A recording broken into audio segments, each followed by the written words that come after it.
In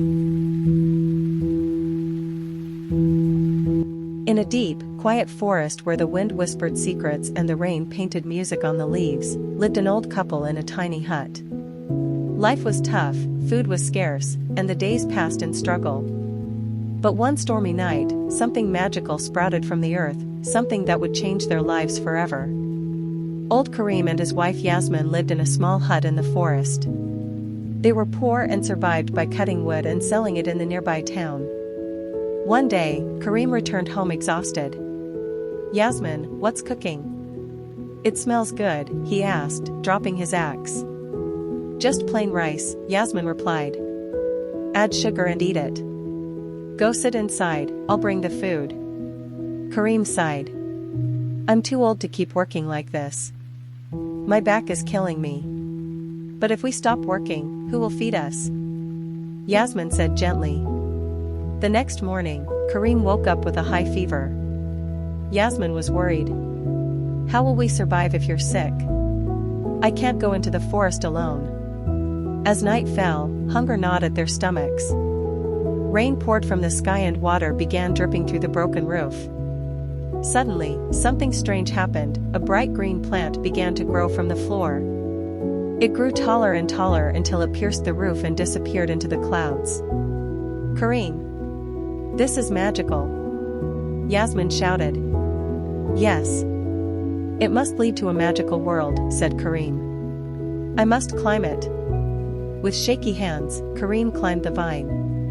Soon he reached a world above the clouds, colorful, full of singing birds and dancing fairies. A green fairy floated down and asked, "Who are you, old man?" "My name is Karim. My wife and I are starving. I climbed this vine hoping for help."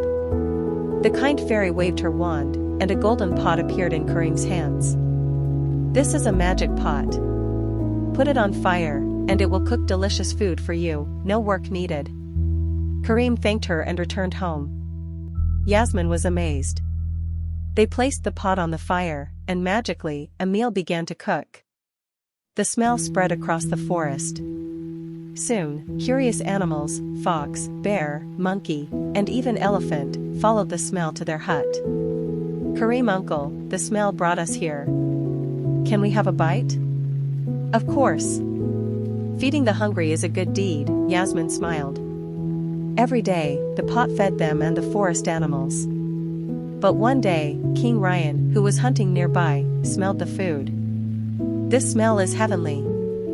Find out where it's coming from," he ordered. The king's guards arrived and took the golden pot from Karim's hut. "This belongs in the palace now," declared the king. Karim and Yasmin were heartbroken. When the animals came that evening, there was no food. "The king stole our magic pot," Karim said sadly. "We'll get it back," roared Bear. That night, the animals sneaked into the palace. While Bear grabbed the pot, Monkey distracted the guards. They returned to the forest in triumph. Karim and Yasmin were overjoyed.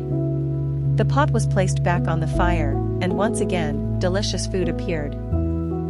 From that day on, everyone in the forest, animal or human, lived happily, sharing meals, laughter, and a little bit of magic.